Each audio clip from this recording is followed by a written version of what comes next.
मुद्रा और साख।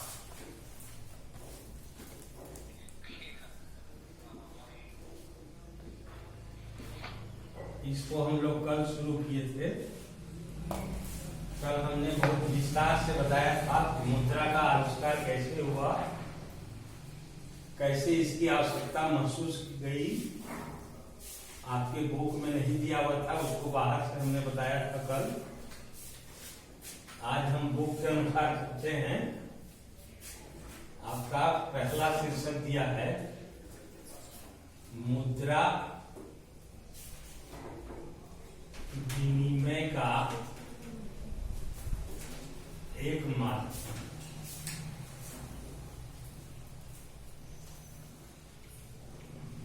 ये पहला शीर्षक है।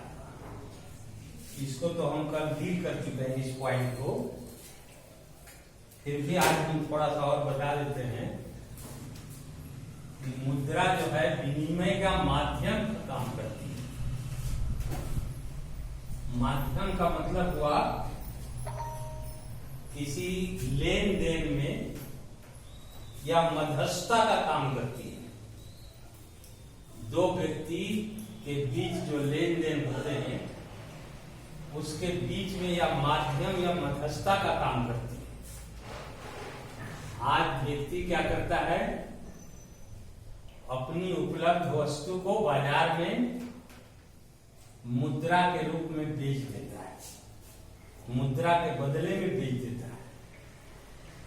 और विक्रय की गई वस्तु के बदले में जो मुद्रा उसे प्राप्त होते हैं, उस मुद्रा से अपनी आवश्यकता की वस्तु को वह खरीद लेता है। तो इस प्रकार लेन देन में मुद्रा काम करती है। हमारे चारों तरफ बहुत सारी आर्थिक क्रियाएं हैं, बहुत सारे कार्य हैं जो मुद्रा के रूप में संपादित होते हैं, जिसमें लेन देन के रूप में मुद्रा कार्य करती है।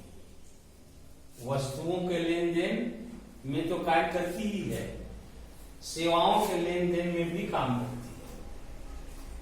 आज हर व्यक्ति मुद्रा को स्वीकार करता है किसी भी कार्य या सेवा या वस्तु के बदले। तो इस तरह से मुद्रा एक विनिमय का माध्यम का कार्य करती है। जब मुद्रा नहीं था लोगों के बीच में, तो वस्तुओं की अदला बदली वस्तुओं से की जाती थी। उसमें दोहरे संयोग का अभाव मिलता था। ध्यान से देखिए, दोहरे संयोग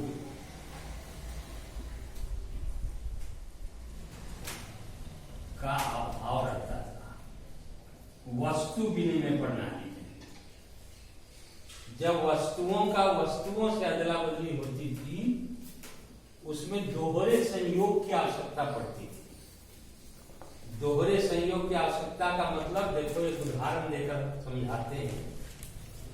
मान ले कोई मोची है जो जूता बनाता है, वह चाहता है कि वह जूते के बदले में गेहूं प्राप्त करे। तो अब उसको ढूंढना पड़ेगा ऐसे व्यक्ति को या ऐसे किसान को जिसके पास गेहूं हो और जो गेहूं के बदले में उसका जूता लेना चाहता हो। वह गांव घर में घूम जाएगा, बहुत सारे किसान मिलेंगे जिनको गेहूं है और गेहूं दे सकते हैं, लेकिन उन्हें जूता नहीं चाहिए। गेहूं के बदले में कोई अन्य वस्तु चाहते हैं। तो वह किसान के उसका दोहरा संयोग का अभाव हो जाएगा, तो वहां लेन देन नहीं हो पाएगी। वह कपड़े वाले के पास भी जाता है, तो कपड़ा वाला कहेगा कि हम जूता तो लेंगे लेकिन कपड़े देंगे, लेकिन इसको तो चाहिए गेहूं। अगर कुम्हार के पास जाता है तो कुम्हार कहेगा भैया मेरे पास तो गेहूं नहीं है, हम बर्तन दे देंगे मिट्टी के, जूते ले लेंगे लेकिन गेहूं नहीं दे पाएंगे। अगर कोई ऐसा व्यक्ति उसे मिल जाए या किसान मिल जाए जो उसे जूते भी उसका ले ले और उसे गेहूं भी दे, तो वहीं पर लेन देन संभव होगा।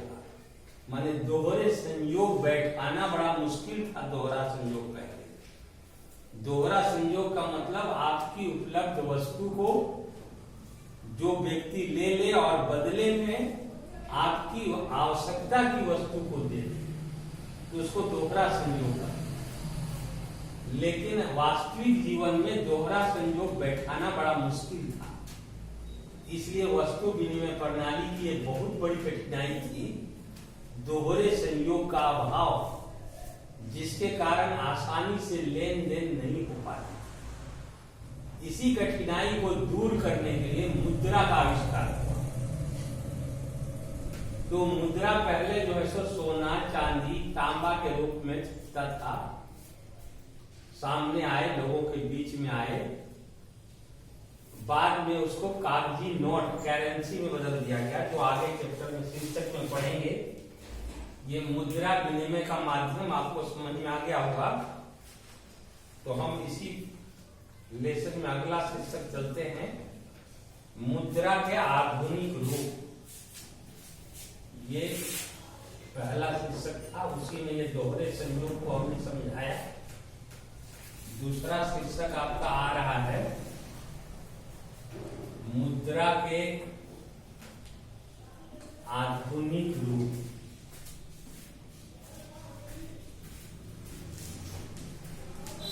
ये शीर्षक का मुद्रा के आधुनिक रूप। जब वस्तु विनिमय प्रणाली में बहुत सारी कठिनाइयां आने लगी, दोहरे संयोग का अभाव दिखाई देने लगा, तो लोगों ने विनिमय के माध्यम के रूप में किसी साधन का खोज किया, और वह माध्यम या साधन था मुद्रा। शुरू में लोग सोने की मुद्रा बनाए, बाद में चांदी का, फिर तांबे का बना। और ये जो मुद्रा बनते थे सोना, चांदी या तांबे से, उनके मूल्य होते थे, उनके वैल्यू होते थे। अगर उस सिक्का को कोई तोड़ भी दे, कुछ भी दे, एक लोथड़े में बदल दे, तब भी उसकी कीमत खराब नहीं होती थी, उसके बराबर मूल्य मिल जाता था। तो सब लोग किसी वस्तु के बदले में सोना, चांदी या तांबे के सिक्के को स्वीकार करते थे। लेकिन बाद में सोना, चांदी, सिक्के के धातु महंगे होते चले गए, और उसके चोरी होने का भी भय बहुत ज्यादा बढ़ने लगा। कहीं ढोकर ले जाने और ले आने में, भुगतान करने में परेशानी होने लगी। तो मुद्रा के आधुनिक रूप सामने आने लगे, जिसको हम आज करेंसी या नोट कहते हैं। करेंसी या नोट का आविष्कार हुआ इसी सब समस्या को दूर करने के लिए। करेंसी या नोट। आज जो हम सिक्के देखते हैं और जो कागज के रुपए देखते हैं, जिसको करेंसी कहते हैं, इनका वैल्यू कुछ भी नहीं है। अगर कोई कागज का टुकड़ा है, उस पर 2000 रुपए लिखा हुआ है। कोई कागज का टुकड़ा है, उस पर 1000 रुपया लिखा है। किसी पर 500, किसी पर 100, किसी पर 50, किसी पर 20, किसी पर 10 नोट। और उसी तरह से सिक्के के रूप में भी 1 रुपया, 2 रुपया, 5 रुपया, 10 रुपया, 20 रुपया आदि के सिक्के हमारे पास चलते हैं। लेकिन इन कागजी नोटों और सिक्कों का वैल्यू स्वयं कुछ नहीं, लेकिन हम उसकी मान्यता देते हैं क्योंकि सरकार उसको प्राधिकृत करती है। सरकार वचन देती है कि इस कागज के नोट पर छपे मूल्य के बराबर जब आपको आवश्यकता पड़ेगी तो हम आपको धन देने को तैयार हैं। कानून उसको मान्यता देती है, और अपने देश के अंदर कोई भी व्यक्ति किसी भी सेवा या वस्तु के बदले में मुद्रा को अस्वीकार नहीं कर सकता, यानी करेंसी और नोट को अस्वीकार नहीं कर सकता, क्योंकि सरकार द्वारा वह प्राधिकृत है, कानून द्वारा मान्यता प्राप्त। तो करेंसी कि जो जारी करने की संस्था है वह है भारतीय रिजर्व बैंक, आरबीआई। भारतीय रिजर्व बैंक को यह अधिकार दिया गया है कि वह करेंसी जारी करे, लेकिन वह करेंसी कैसे जारी करेगी? अपने से नहीं करेगी, केंद्र सरकार के आदेशानुसार करेगी। केंद्र सरकार के आदेश के अनुसार reserve bank of India currency note जारी करती है। उस पर सरकार का उसे सरकार द्वारा प्राधिकार प्राप्त है और उस नोट पर कानूनी अधिकार है, कानूनी वैधता प्राप्त है। इसलिए आज कोई भी व्यक्ति मुद्रा के रूप में अपनी सेवा या वस्तु के बदले में प्राप्त करने से इनकार नहीं कर सकता। तो इस तरह से आधुनिक रूप में करेंसी और नोट आए। अब एक शीर्षक और इसी के अंतर्गत दिया है, बैंकों में निक्षेप।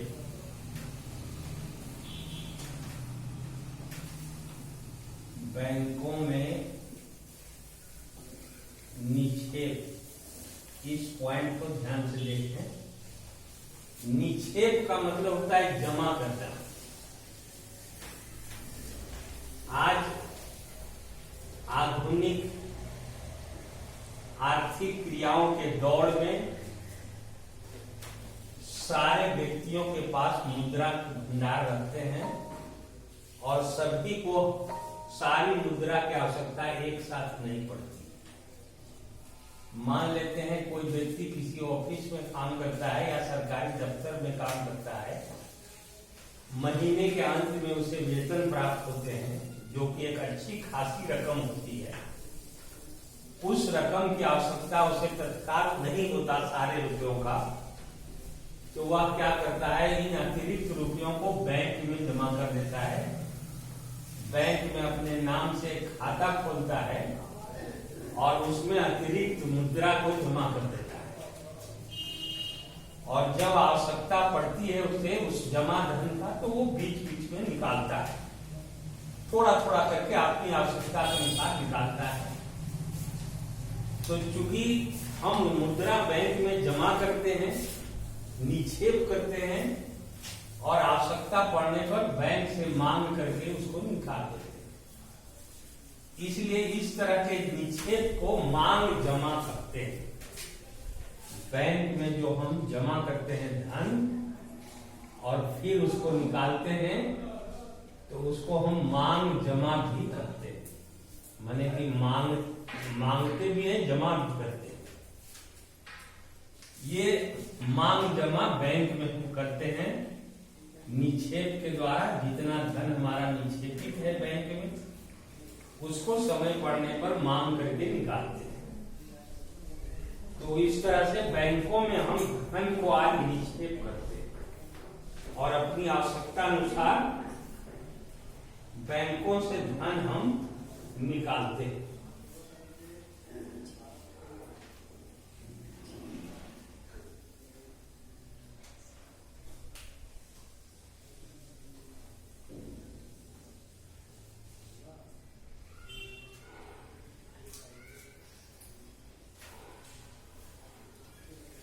इसमें एक सुविधा और देती है बैंक कि जो लोग बैंकों में निक्षेप करते हैं, धन जमा करते हैं, वो तो आवश्यकता पड़ने पर स्वयं मांग करके निकाल सकते हैं, लेकिन बैंक एक सुविधा और भी देती है निक्षेपकर्ता को।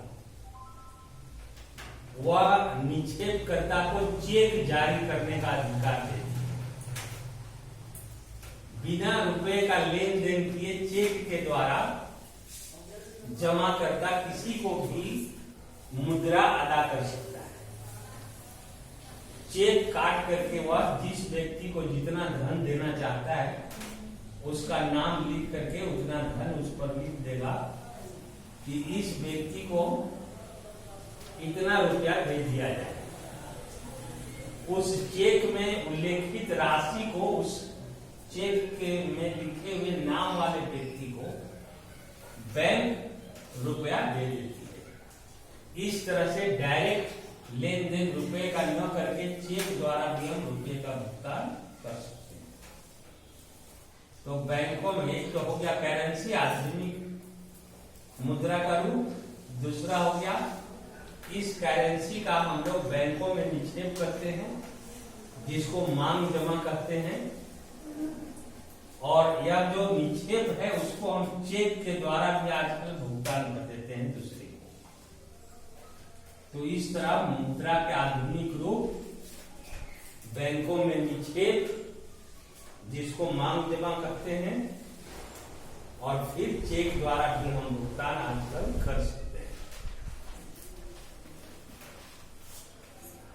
अगले शीर्षक के रूप में आपका है बैंकों की ऋण संबंधी गतिविधियां।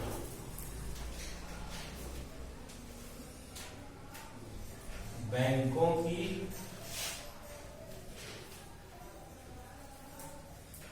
ऋण संबंधी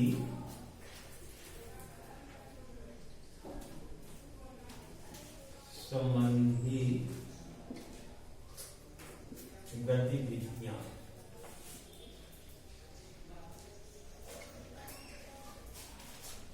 बैंकों की ऋण संबंधी गतिविधियां।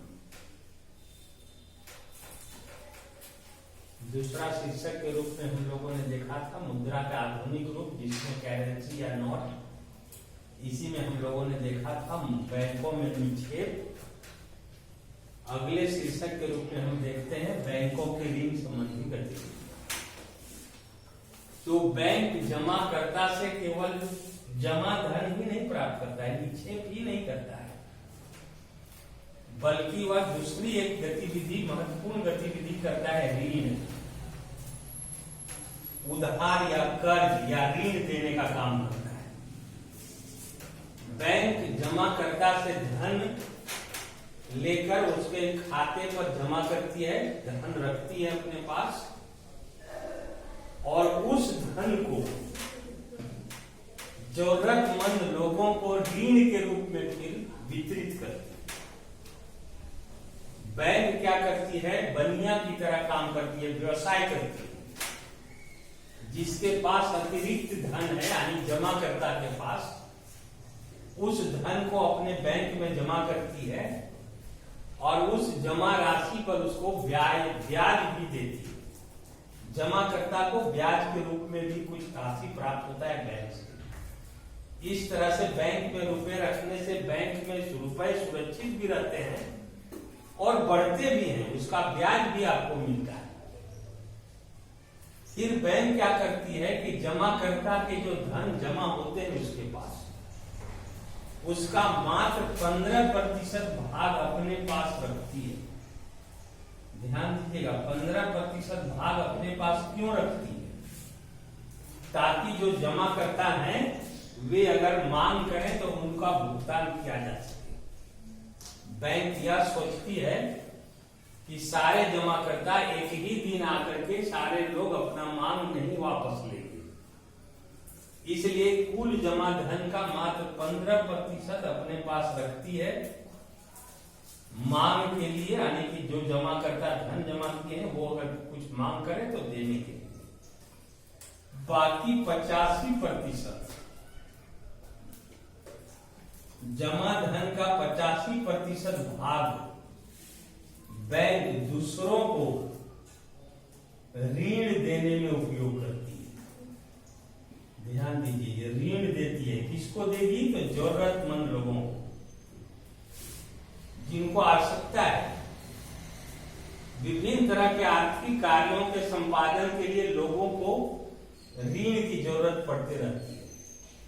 जैसे किसान को बीज के लिए, हल के लिए, सिंचाई के लिए, खाद के लिए आदि के लिए जरूरत पड़ता है।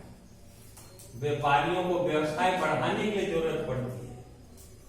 तो विभिन्न तरह के लोग बैंकों से ऋण की मांग करते हैं और बैंक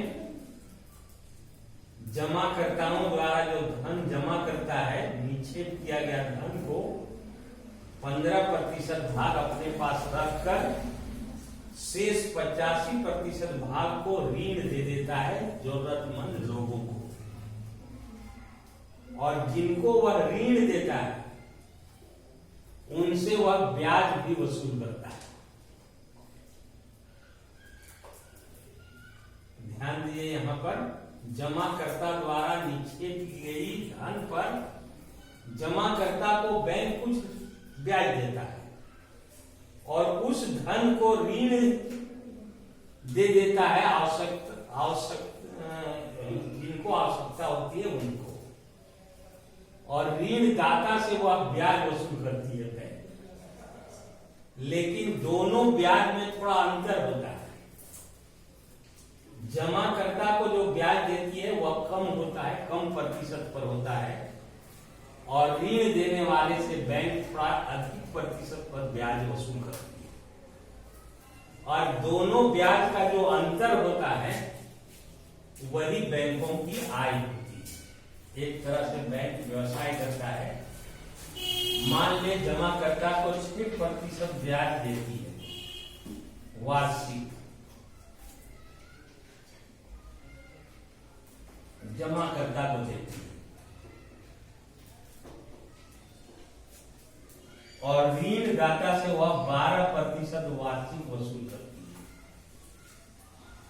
जिसको वह ऋण देती है उससे 12% ब्याज लेती है, और जो जमा करता है उसको 6% ब्याज देती है। तो दोनों ब्याज का अंतर हो गया 6%। यही जो 6% अंतर आ रहा है यही आय है बैंक का। और इस तरह से बैंक मेरा ही रुपया जमा करके और मुझे ही दे करके एक तरह का व्यापार करती है और उससे उसको आय प्राप्त होता है। तो इस तरह से बैंक निक्षेप का काम करता है और बैंक ऋण देने का काम करता है। और बैंक जो जमा करता होते हैं उनको जो रुपए देता है, जमा करता जो होते हैं उनका जो धन जमा होता है उस पर कम वार्षिक ब्याज उसे देता है, यानी उनको भी कुछ लाभ पहुंचाता है। और जो लोग ऋण लेते हैं बैंक से उनसे वह उच्च दर पर ब्याज लेता है, और दोनों ब्याज का जो अंतर होता है वही बैंक का आय है। तो इस तरह से बैंक जो है एक व्यवसायी है, एक व्यापारी है। वह लेन देन में जो है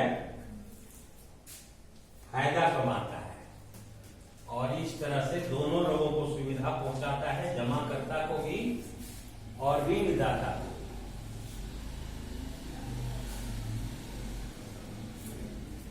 अब अगला शीर्षक है आपके बुक में साख की दो विभिन्न स्थितियां। अगला शीर्षक है चौथा आपका साख की दो विभिन्न स्थितियां। ध्यान से देखिए, यहां साख का मतलब ऋण, कर्ज, विश्वास। साख का मतलब विश्वास या ऋण भी कह सकते हैं। ऋण तभी बैंक किसी को देती है जब उसे उस व्यक्ति पर विश्वास हो जाता है। तो हम लोगों ने तीसरे शीर्षक के रूप में देखा था कि विभिन्न तरह के आर्थिक क्रियाओं के संपादन के लिए बहुत सारे लोग बैंकों से ऋण लेते हैं, यानी कि साख प्राप्त करते हैं। ऋण माने साख। और उस ऋण द्वारा प्राप्त धन का वे अपने विकास में उसका उपयोग करते हैं, अपने व्यवसाय को आगे बढ़ाने में करते हैं। यहां आपके बुक में एग्जाम्पल दिया है अमन नाम का एक मोची का, नहीं सलीम नाम का। सलीम नाम का एक मोची है, जूते बनाने का काम करता है सलीम। यहां दिखाया गया है कि 2 महीने के बाद त्योहार का मौसम आने वाला है और इस त्योहार के मौसम के लिए सलीम को शहर के एक बहुत बड़े व्यवसायी, जूता व्यवसायी से 3000 जोड़े जूते बनाने का ऑर्डर मिलता है, मांग मिलती है। एक बड़ी कंपनी है शहर में जो जूते बनाने का, बेचने का काम करती है। उसने सलीम से मांग किया कि त्योहार का मौसम आ रहा है 2 महीने के बाद,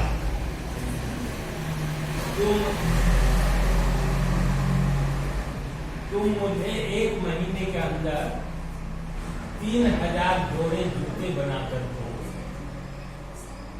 अब सलीम को 1 महीने के अंदर 3000 जोड़े जूते बनाने। हाँ, ये बंद हो गया है।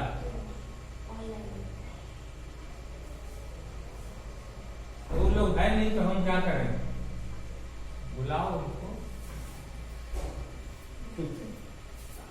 और चल रहा है ना, तो यूट्यूब पर डाल देगा, ये ना करेगा।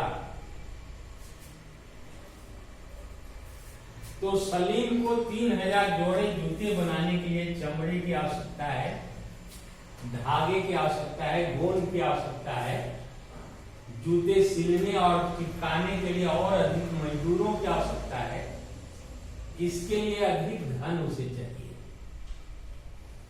तो वह धन की आवश्यकता को 2 साधनों द्वारा पूरा करता है। पहले वह चमड़ा आपूर्ति करने वाले कंपनी से कहता है कि उसे चमड़े उधार दिए जाएं 1 महीने के लिए। चमड़े आपूर्ति करने वाले कंपनी से चमड़ा उधार देता है 1 महीने के लिए, और यह जो कंपनी उसे 3000 जोड़े के जूते का ऑर्डर देती है, उससे 1000 जोड़े जूते के दाम अग्रिम के रूप में वह डिमांड करता है। चमड़े के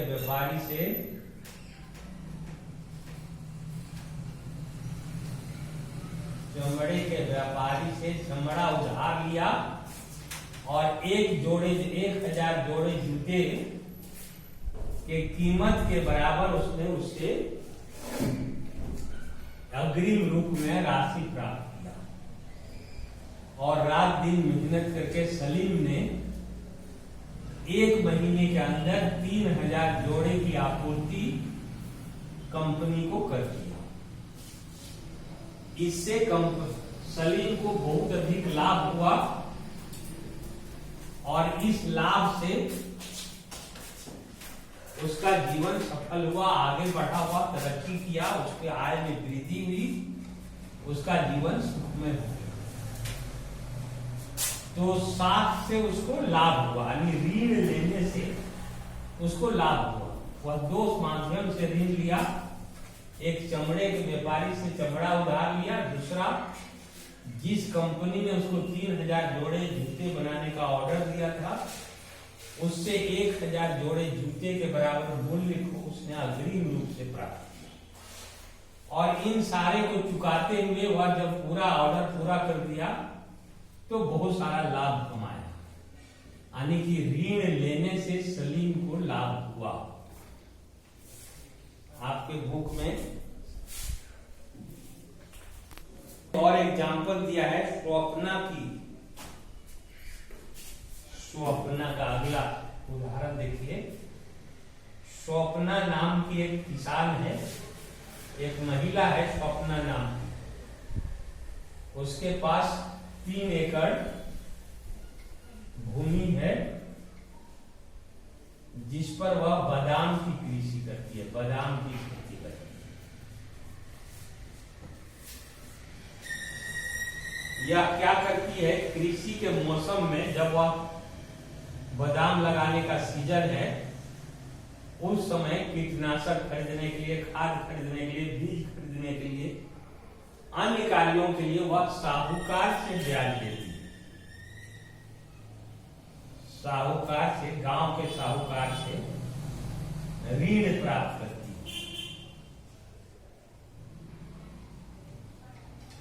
गांव के साहूकार से लेती है और वह वादा करती है साहूकार को कि जब फसल तैयार हो जाएगा तो हम आपका ऋण ब्याज सहित तो वापस कर देंगे। लेकिन इस बार क्या होता है कि कुछ ऐसे कारण बनते हैं जिससे कि खेत में, बादाम के खेती में रोग लग जाता है, अच्छी फसल उत्पादित नहीं हो पाती है और स्वप्ना जो है सो ऋण अदा करने में असमर्थ हो जाती है। अगले वर्ष फिर उसे कृषि कार्यों के लिए ऋण लेने की जरूरत पड़ती है और फिर उसी साहूकार से ऋण लेती है। दूसरे वर्ष भी उस खेत में पैदावार उतना अच्छा नहीं होता है जितना कि होना चाहिए, सामान्य ढंग का पैदावार होता है। तो सपना न तो प्रथम वर्ष का कर्ज दे पाती है न दूसरे वर्ष का, और दोनों वर्ष का कर्ज और ब्याज मिलाकर वो बहुत बड़ी राशि हो जाती है। इतनी बड़ी राशि हो जाती है कि उसको लौटाना उसके बस की बात नहीं रहती।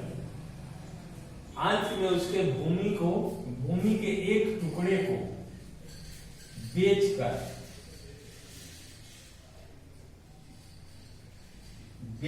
उसको ऋण चुकाना पड़ता है। तो इस तरह से जब ऋण लेकर लोग फंस जाते हैं तो इसी को हम कर्ज जाल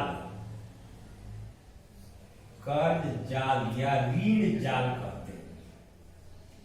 यहां ध्यान दीजिए, ये ऋण जाल हो गया किसके लिए?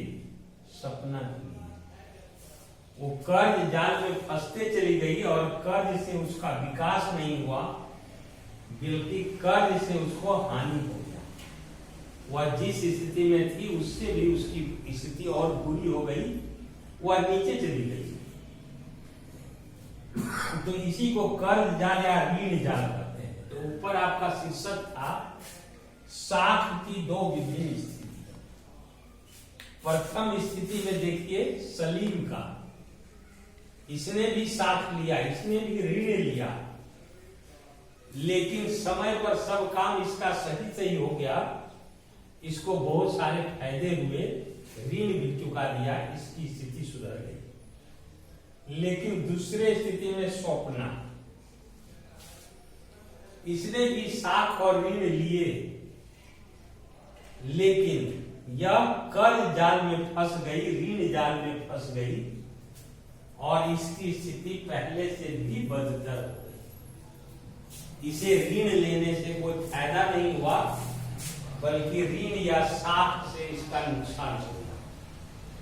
तो इस तरह से अगर कोई व्यक्ति साख लेता है यानी कि ऋण प्राप्त करता है, चाहे वह बैंक से ले या साहूकार से ले या जैसे ले, या आपस में लेन देन के द्वारा भी लेते हैं लोग, और जो जिससे वह कोई वस्तु लेता है तो वह वादा करता है कि मैं इतने दिन में आपको वह चीज लौटा दूंगा, और अगर वो नहीं दे पाता है तो कर्ज जाल या ऋण जाल में फंस जाता है, उसका विकास होने के बदले ह्रास हो जाता है। तो साख की दो विभिन्न स्थितियां होती है। साख लेने पर किसी व्यक्ति का विकास होता है, उसके जीवन में उत्थान आता है, वह आगे की ओर बढ़ता है, या फिर साख के कारण वह कर्ज जाल में फंसकर अपने जीवन को और बर्बाद कर देता है। तो यह दो उदाहरण सलीम और सपना का जो आपके बुक में दिया है, उसके द्वारा हम देख सकते हैं कि साख लेने से क्या होता है।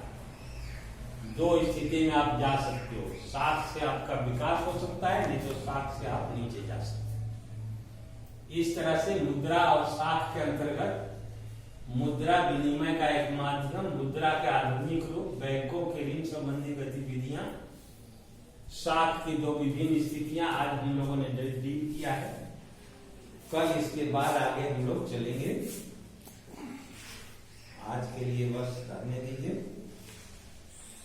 करते हैं थोड़ा सा बचा हुआ है कर दें।